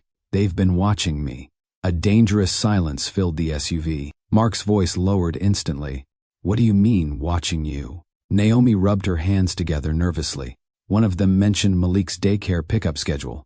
Mark felt anger move through his chest so fast it almost surprised him physically. Not explosive anger. Cold anger. Controlled, the dangerous kind. And you still think you should handle this alone? Naomi looked overwhelmed now. I didn't know what else to do. Mark stared ahead through the windshield. Thinking, calculating, but not like a businessman anymore. Like a father. That difference changed everything. The rain nearly stopped outside now. Only occasional drops touched the glass. Naomi watched Mark carefully. His entire posture changed during the last few minutes. Calmer somehow. Focused. Protective. And honestly, that version of him felt familiar. Years ago, Before money consumed his schedule, Mark used to protect people naturally. Not loudly, quietly. The kind of man who stayed after everyone else left.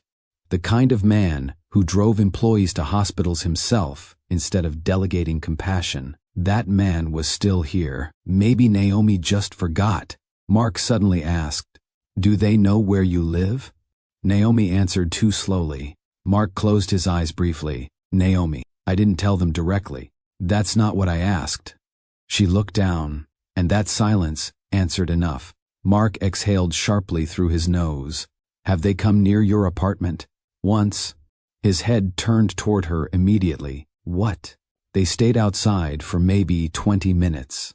Naomi spoke carefully now, like she regretted every word already. "I didn't open the door." Mark stared at her in disbelief. "And you didn't call the police?" Naomi laughed softly, without humor. "And say what? That debt collectors are being aggressive? They threatened my son." The sentence came out instantly. No hesitation. "My son." Naomi noticed that immediately, and something emotional moved across her face before she looked away again. Mark leaned back against the seat slightly, trying very hard to stay calm now, because the more he learned, the angrier he became. Not at Naomi, at the situation, at himself, at the years lost, at the fact that Naomi spent months living under pressure, while he attended business dinners, thinking his biggest problems were quarterly reports. Mark looked toward Malik, sleeping safely against him, then toward Naomi, his voice lowered carefully. "You should have never had to survive like this." Naomi's eyes watered immediately, but before she could answer, her phone buzzed again. Both of them looked down instantly. Another message appeared. "Tomorrow, no excuses." Mark's expression darkened completely now, not emotional this time. Decisive. Naomi saw it happen in real time. The shift. The moment concern became action. Mark slowly looked toward her, then toward the rain-covered city outside, and finally back at Naomi again. His next words came calm. Too calm. "I want to meet them." Naomi stared at him immediately. "No." Mark didn't look away. "I said I want to meet them. And I said no." Her voice came faster now, sharpened by panic, because she already recognized the look on his face. Years ago, Mark only got that quiet when he made decisions nobody could change. Naomi shook her head quickly. "You don't understand the kind of people this is. And you think I'm supposed to sit back while they threaten you?" They threatened money. They mentioned Malik. The tension inside the SUV tightened instantly again. Mark adjusted the sleeping child carefully against his chest, while keeping his eyes on Naomi. Everything about him looked different now. Still calm, still controlled, but emotionally present in a way Naomi hadn't seen in years, and somehow, that scared her too, because she remembered what it felt like depending on him emotionally. The problem was never loving Mark. The problem was how badly losing him hurt afterward. Naomi folded her arms tightly. "I'm serious. Don't turn this into some billionaire rescue mission." Mark frowned slightly. "You think protecting my family is about ego?" The word family hit her immediately. Naomi looked away first. Mark noticed, and honestly, that tiny reaction affected him more than she realized, because for the first time tonight, Naomi didn't correct him, didn't create distance, didn't say, "We're not your family." That mattered. A lot. The rain outside finally slowed to almost nothing now. Only occasional drops slid down the windshield, while the harbor lights shimmered quietly beyond the glass. Mark looked down briefly at Malik, then back toward Naomi. "We're going to handle this carefully." Naomi laughed softly under her breath. "We?" "Yes. We." The certainty in his voice made her chest tighten emotionally again, because years ago, that was all she wanted. Partnership. Not perfection, just partnership. Mark suddenly reached toward the dashboard and turned the music lower. Then he picked up his phone. Naomi narrowed her eyes immediately. "What are you doing?" "Calling my mother." The atmosphere changed instantly. Naomi sat straighter. "No." Mark looked toward her calmly. "She needs to hear this from me." "No."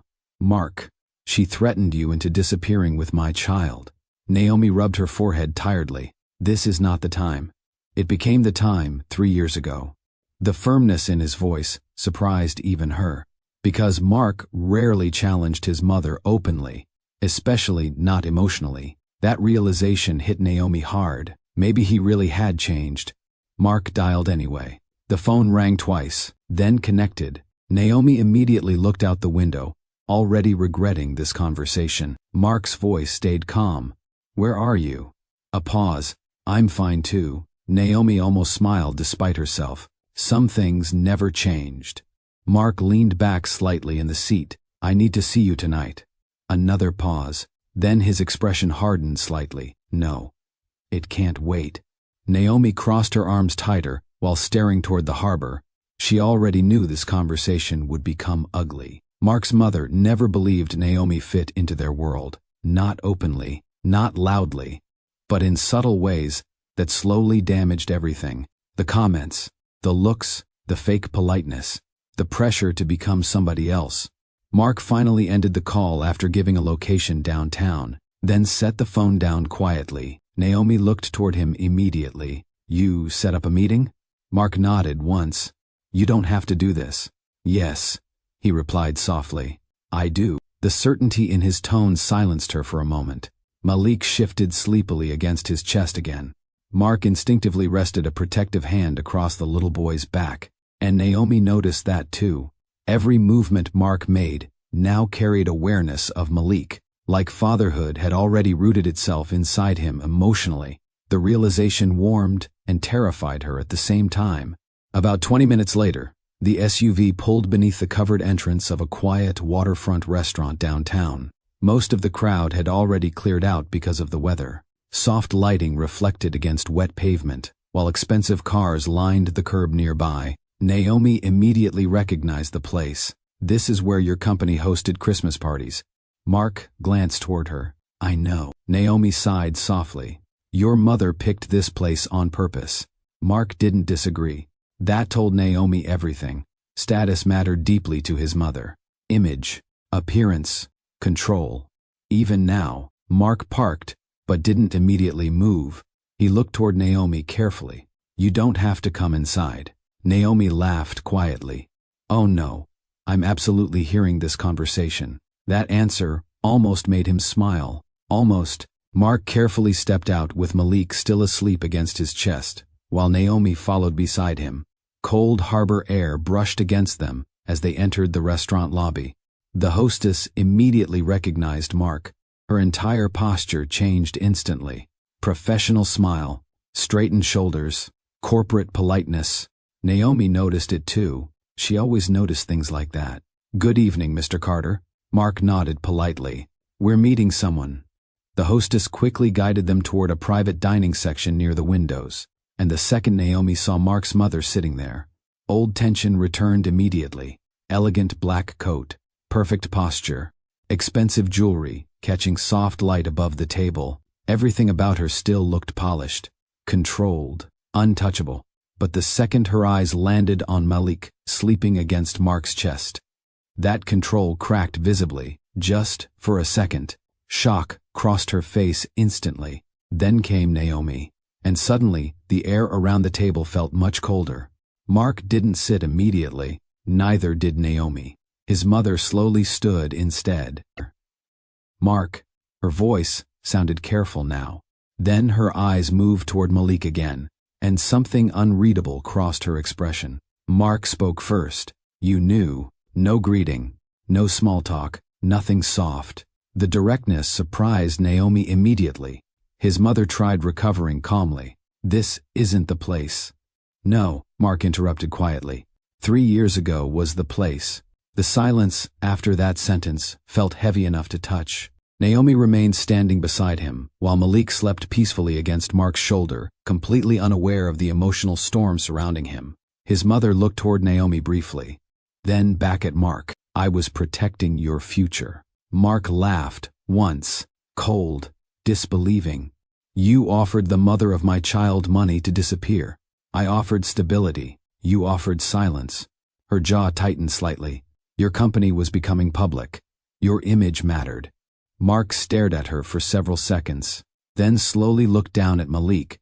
When he spoke again, his voice lowered completely. My son mattered more. The words hit the table hard. Even Naomi looked at him differently after that. Because years ago, Mark might not have said something like that publicly. Now he didn't hesitate. His mother folded her hands together carefully. "You're emotional right now." "No," Mark answered calmly.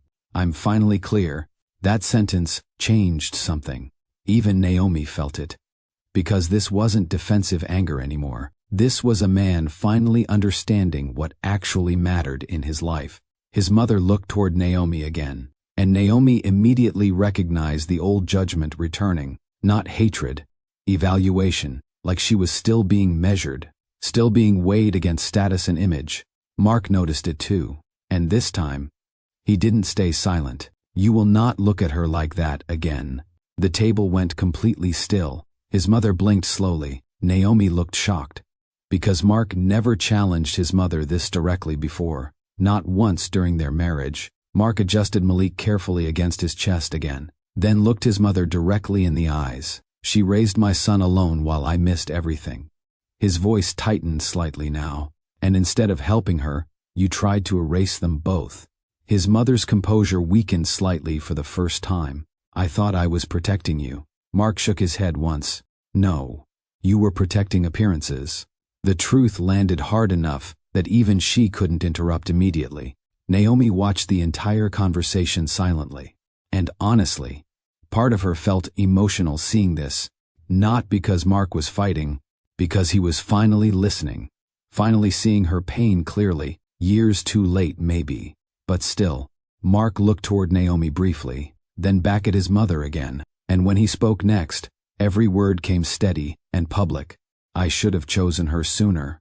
The restaurant felt too quiet after that. Not peaceful, heavy, like every word spoken at the table was still hanging in the air, refusing to disappear. Mark's mother sat speechless for the first time since Naomi met her years ago, and honestly, that alone felt unreal, because this woman always had an answer, always had control, always knew how to redirect conversations without looking emotional. But tonight, Mark took that control away from her completely, not through yelling, through clarity, and somehow, that carried more weight. Malik stirred softly against Mark's shoulder, breaking the silence first.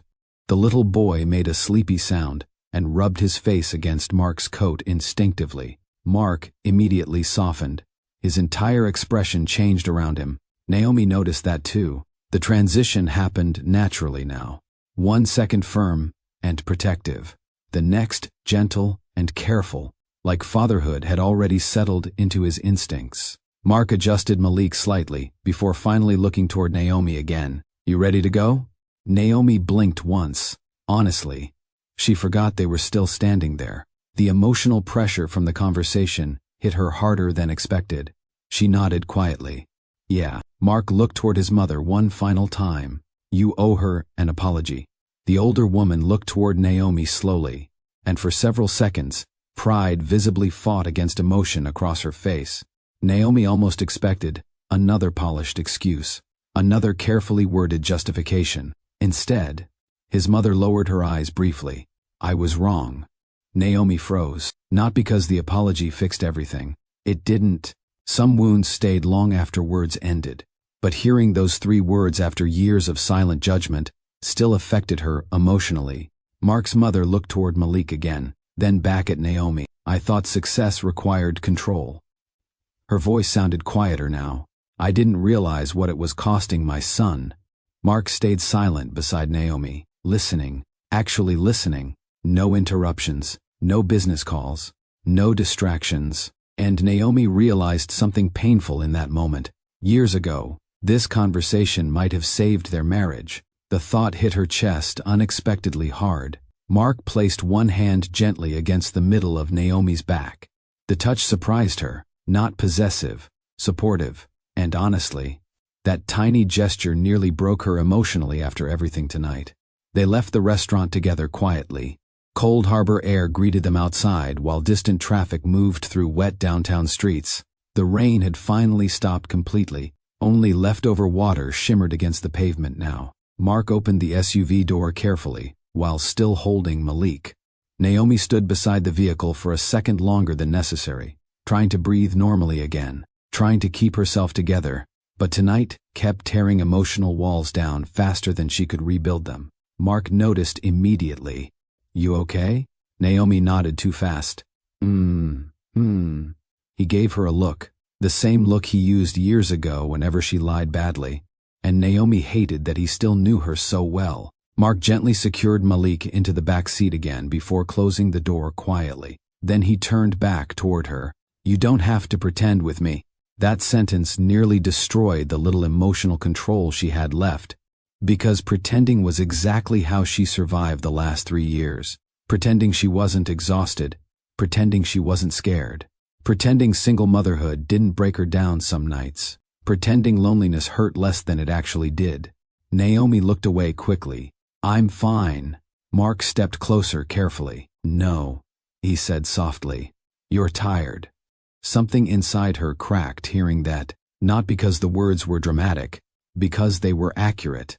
Nobody asked if she was tired anymore. People asked if bills were paid, if Malik was okay, if she was managing, but nobody looked at her and simply saw exhaustion. Mark did, and suddenly, Naomi couldn't hold herself together anymore. She covered her mouth quickly as tears rushed into her eyes. Mark's face changed instantly. "Naomi, I'm so tired, Mark." The words came out broken, raw. Years of pressure suddenly poured into one sentence. Naomi turned away immediately, embarrassed by how fast she lost control emotionally. But once the tears started, they wouldn't stop. "I'm tired of being scared all the time," she whispered shakily. "I'm tired of pretending I can handle everything." Mark stayed quiet, just listening. Naomi wiped at her face angrily. "I wake up every day worried about money." Her breathing shook slightly now. "Worried about daycare, worried about rent, worried Malik's gonna get sick again."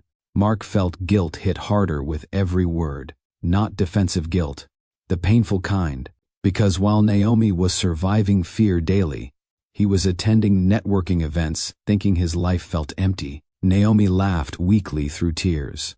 "You know what the worst part is?" Mark shook his head slightly. "I got used to carrying everything alone." That one hurt him deeply, because nobody should become comfortable suffering alone. Naomi leaned against the SUV finally. Emotionally drained now. There were nights Malik cried for hours because he had fevers. Her voice cracked again.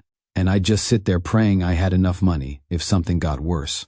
Mark closed his eyes briefly. Every sentence felt like another missed moment. Another reminder that fatherhood happened without him. Naomi looked down at the pavement. "I hated you sometimes." The confession came suddenly.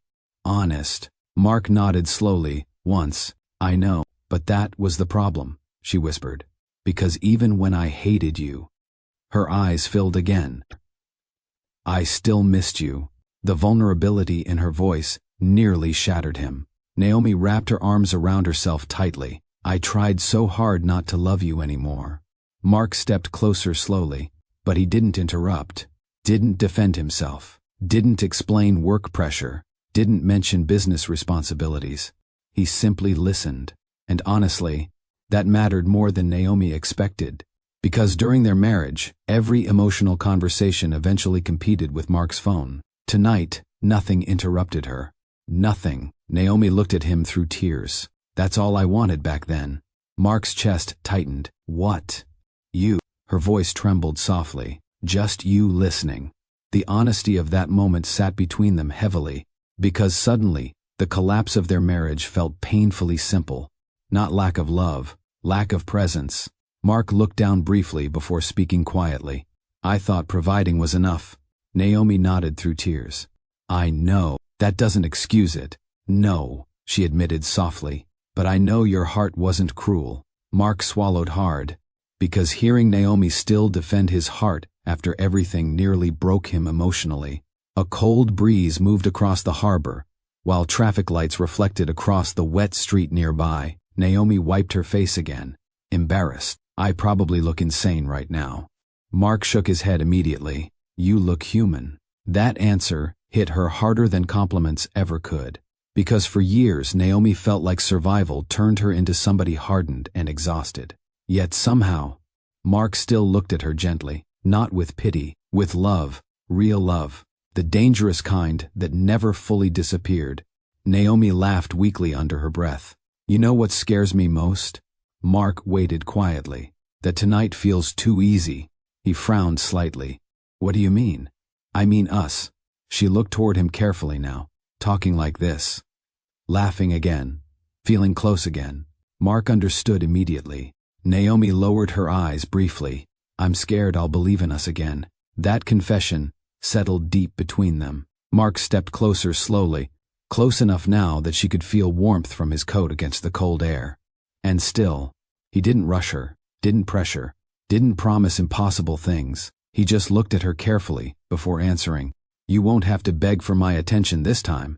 Naomi's eyes filled instantly again, because those words addressed the exact wound that destroyed them before. Mark lifted one hand slowly, carefully, giving her enough time to pull away if she wanted, but Naomi didn't move. His fingers brushed gently against her cheek, wiping away one remaining tear. Soft, careful, familiar, and for the first time in years, Naomi let herself lean into him again. Naomi stayed against him for only a few seconds, but, honestly, those few seconds carried years inside them. Years of missing each other, years of pride, years of silence neither of them knew how to fix before tonight. Mark kept one hand gently against her cheek, while cold harbor air moved around them, and for the first time, in a very long time, neither of them felt emotionally alone. Then Naomi's phone buzzed again. The moment shattered immediately. Naomi pulled back fast, breathing unevenly now. Mark's expression changed instantly. Not frustration. Focus. The threatening messages were no longer interruptions. They were becoming a real danger. Naomi looked down at the screen reluctantly. Another message. Clock's running out. Her stomach tightened immediately. Mark noticed the fear return to her face again. And this time, he didn't ask for the phone. He simply held out his hand calmly. Naomi hesitated, then gave it to him. Mark read the newest messages silently, while Malik slept peacefully inside the SUV behind them. One message stood out instantly. We know your son's daycare. Something cold moved through Mark's chest. Not panic. Something steadier. Protective anger. The kind that sharpened a man instead of frightening him. Naomi rubbed both arms nervously against the cold air. I didn't tell them where he goes. Mark already believed her. People like this found information however they could. And suddenly the situation felt bigger than unpaid debt. This wasn't pressure anymore. It was intimidation. Mark handed the phone back carefully, then opened the SUV door for Naomi. Get inside. She looked at him cautiously. Mark, please. Something in his tone made her listen immediately. Naomi climbed into the passenger seat, while Mark settled Malik carefully into the back again. The little boy barely stirred. Still safe. Still unaware. Mark closed the door gently, before walking around to the driver's side. The second he got inside, Naomi spoke again. I don't want you doing something reckless. Mark started the engine quietly. I'm not reckless. Naomi gave him a look. You once tried to assemble furniture with a power drill and no instructions. That bookshelf survived. It leaned for 8 months. Mark almost smiled, despite the tension. Almost. Then his expression settled again. Calm, focused. Where's your apartment? Naomi blinked. What? You're not staying there tonight. Her body stiffened immediately. Mark, they know where you live. I can handle myself. That stopped being enough the second they mentioned Malik. The firmness in his voice silenced her again. Not controlling. Protective. There was a difference. Naomi looked down at her hands quietly. I don't want charity. Mark exhaled softly. You keep calling protection charity. The SUV pulled away from the harbor slowly while wet streets reflected downtown lights around them. Naomi stared out the window again. Part of her hated how relieved she felt sitting beside him right now, because relief meant trust. And trust still scared her. Mark glanced toward the rearview mirror every few seconds now, checking traffic, watching surroundings. Naomi noticed. You think they're following us? I think people who threaten children lose the benefit of doubt. That answer settled heavily between them.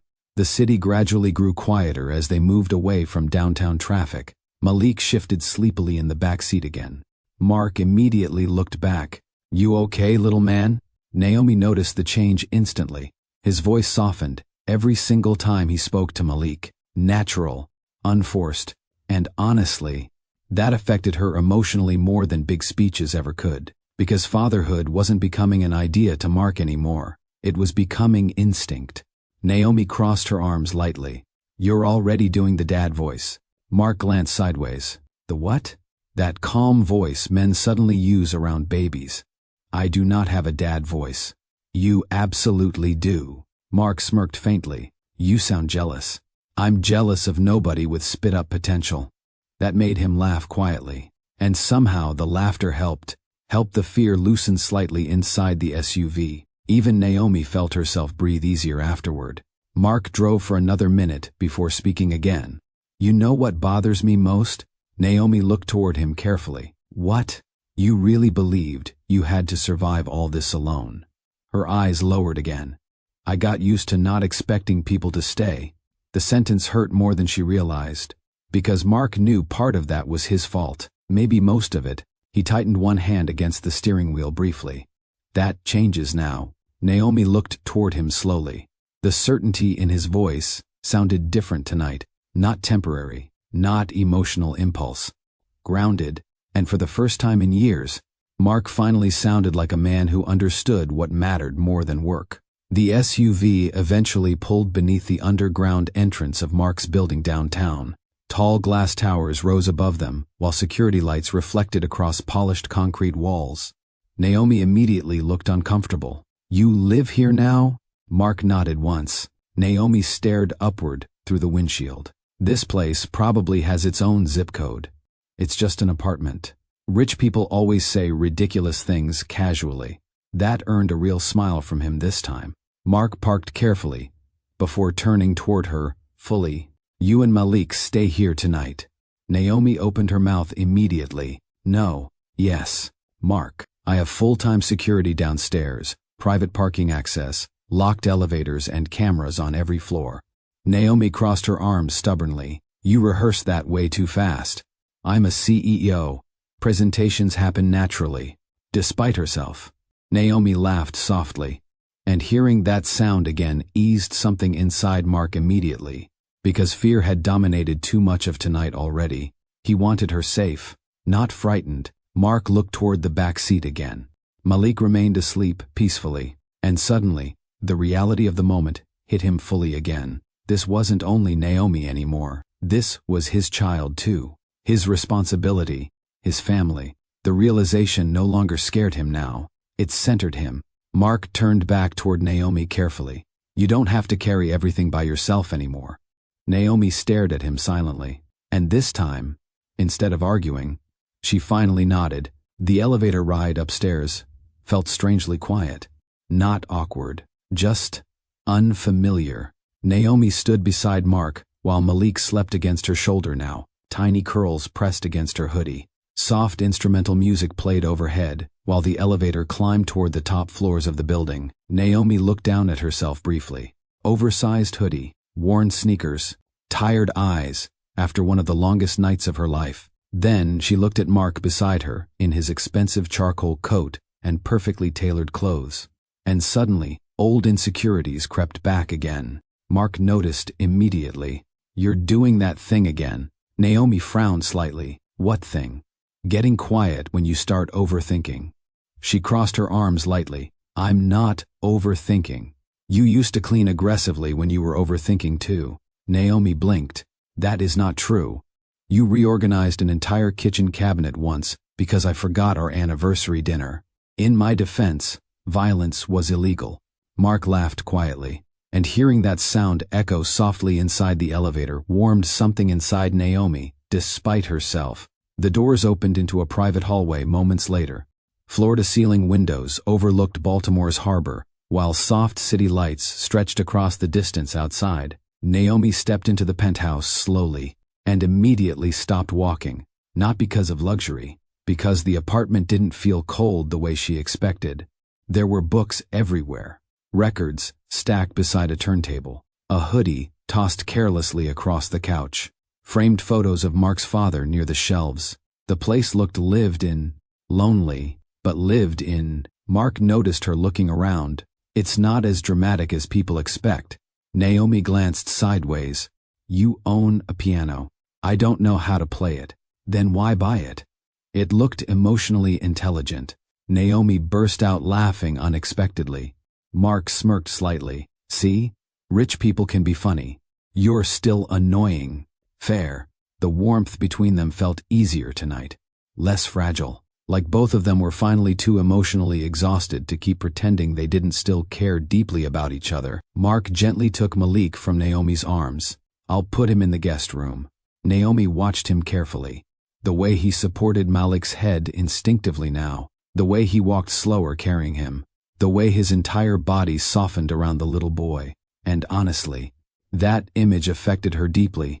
Because this wasn't performance anymore. Mark was already becoming a father emotionally in real time. A few minutes later, Mark returned quietly from the hallway. Naomi stood near the windows, staring out over Baltimore. The city looked beautiful from this height.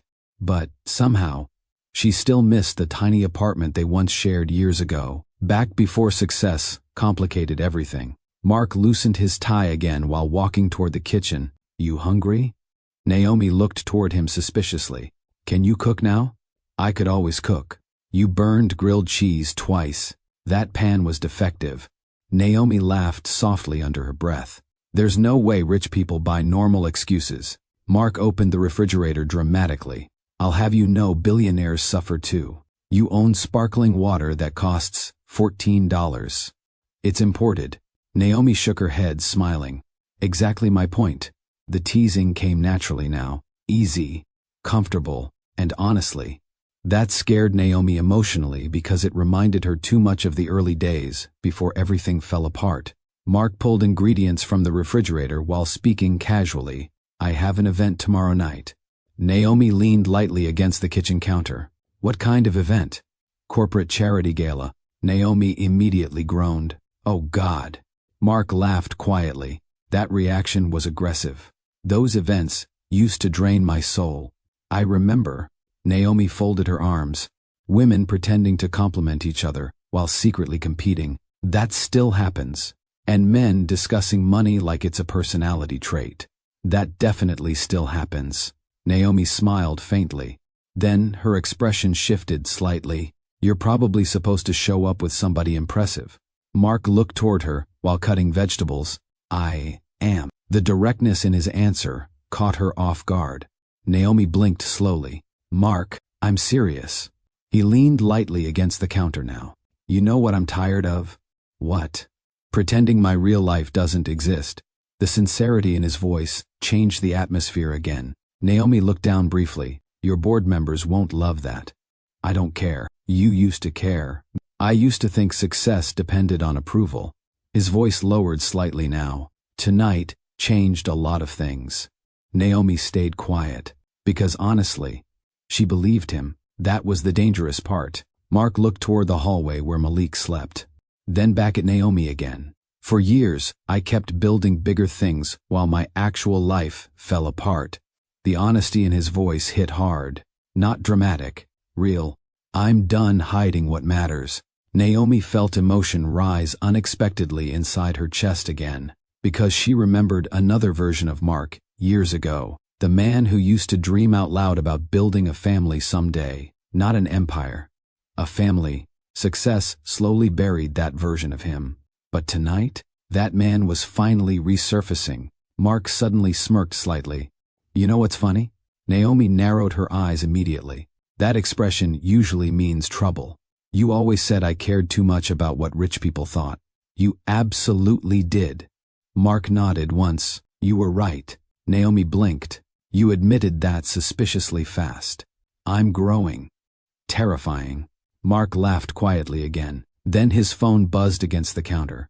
The atmosphere shifted immediately. Mark checked the screen briefly, then sighed softly. Naomi noticed. What? Board members. At midnight? Money never sleeps. Naomi watched him carefully. 3 years ago, Mark would have answered instantly. Would have stepped away emotionally before the first ring ended. Instead, he silenced the phone completely and set it face down. Naomi stared at him. You're ignoring it? Mark walked back toward the stove calmly. Yep. Mark. He looked toward her. What? You never ignore those calls. A faint smile touched his face. I do now. That moment hit Naomi harder than grand speeches could have, because this wasn't words anymore. This was choice, real choice. And for the first time in years, Mark was choosing them first. The emotion on Naomi's face softened instantly. She tried, hiding it. Failed completely. Mark noticed. You're doing the face. What face? The emotional face. I do not have an emotional face. You absolutely do. Naomi shook her head laughing. You're impossible. Still here though. That answer lingered quietly between them. Not arrogant, hopeful. A few moments later, Mark handed her a plate. Naomi looked genuinely shocked. This actually smells good. Mark looked offended immediately. You wound me. I'm serious. You used to cook like a man fighting the stove personally. The growth tonight is incredible. Naomi laughed softly while taking the plate.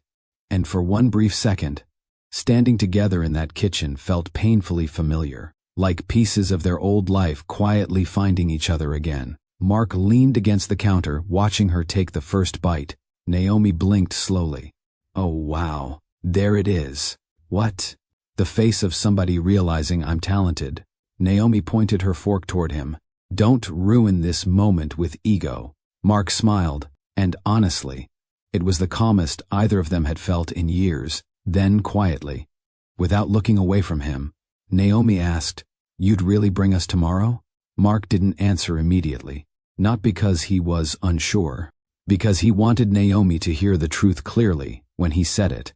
The kitchen stayed warm and quiet around them, while soft city lights stretched beyond the penthouse windows. Somewhere down the hallway, Malik made a tiny sleepy sound from the guest room, and hearing it, changed Mark's expression instantly again. Naomi noticed.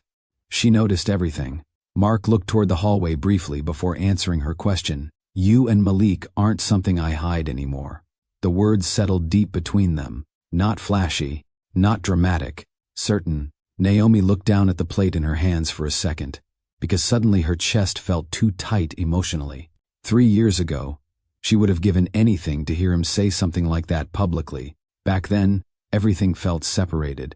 Business life over here, marriage over there, public image first, private love second, and eventually, that distance destroyed them. Now Mark stood in front of her, finally understanding what she needed all along. Not perfection, not endless money, just to feel chosen. Naomi laughed softly under her breath. You really changed tonight. Mark leaned lightly against the counter. No. His voice stayed calm. I think I stopped running tonight. That answer stayed with her, because deep down, she understood exactly what he meant.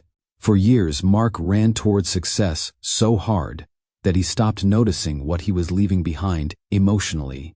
Now he was finally standing still long enough to see it. To see them. A soft cry drifted faintly from the hallway. Both of them looked up immediately, then accidentally moved at the exact same time. Naomi pointed toward the hallway. You go. Mark blinked. Really? You're already halfway there emotionally. He laughed quietly before walking down the hallway. Naomi stayed in the kitchen holding her plate, listening carefully. A minute later, she heard Mark's voice softly from the guest room. Hey, little man, you okay? Another sleepy baby sound answered him. Then silence. Then Mark again. No, we're not having a midnight meeting right now. Naomi smiled before she could stop herself, because hearing Mark talk to Malik already sounded natural, warm, like he'd been doing it forever. A few seconds later, Mark walked back into the kitchen, holding Malik against his chest. The little boy looked half asleep, tiny curls messy now, while one small hand gripped Mark's shirt lazily. Mark sighed dramatically. He woke up offended. Naomi laughed softly. He gets confused in new places. Mark gently rubbed Malik's back. Well, apparently, I'm responsible for fixing his emotional crisis now. Malik yawned directly in his face. Naomi smiled wider. He trusts you. Mark looked down at the little boy quietly for a second. And this time, he didn't look shocked by it anymore. He looked grateful. That difference mattered. A lot. Mark carried Malik toward the kitchen island, while Naomi watched them carefully. The little boy rested comfortably against him now, completely relaxed. And honestly, the image nearly broke Naomi emotionally in the best possible way. Because for the first time in years, this looked like a family, not perfect, not polished, real. Mark glanced toward Naomi again. What? She shook her head softly. Nothing. That's a lie. You look good holding him. The honesty slipped out before she could stop it. Mark's expression softened instantly. You said that earlier. I know, and I still like hearing it. Naomi rolled her eyes lightly. There's the ego again. Mark smirked slightly. It keeps the economy stable. Naomi laughed quietly under her breath. Malik suddenly reached toward her from Mark's arms. Naomi stepped closer automatically and kissed the top of his curls gently. The little boy smiled sleepily between them, and for one beautiful second, the world outside disappeared completely. No threats, no pressure, no corporate expectations, just warmth, family warmth. The kind Mark spent years accidentally sacrificing for things that suddenly felt meaningless now. Mark looked toward Naomi carefully, then toward Malik, and something inside him settled permanently. Not temporary emotion, not guilt. Purpose. The kind no business success ever gave him. Naomi noticed the shift in his face immediately. You're thinking hard again. Mark smiled faintly. Dangerous habit. What's going on in your head? He looked down at Malik briefly before answering. I spent years believing success meant building something big. Naomi listened quietly. Mark's voice lowered slightly now, but none of those things ever looked at me like he does. The emotion behind the sentence hit Naomi hard, because it was true. Malik didn't care about stock prices, or expensive watches, or penthouses. The little boy cared about warmth, presence, safety, love. And suddenly, Mark understood something his father tried teaching him years ago. Character mattered more than money. Always. Malik rubbed his sleepy face against Mark's chest again. Mark smiled softly down at him, then looked toward Naomi once more. I'm not missing anything else. Naomi's eyes filled slightly.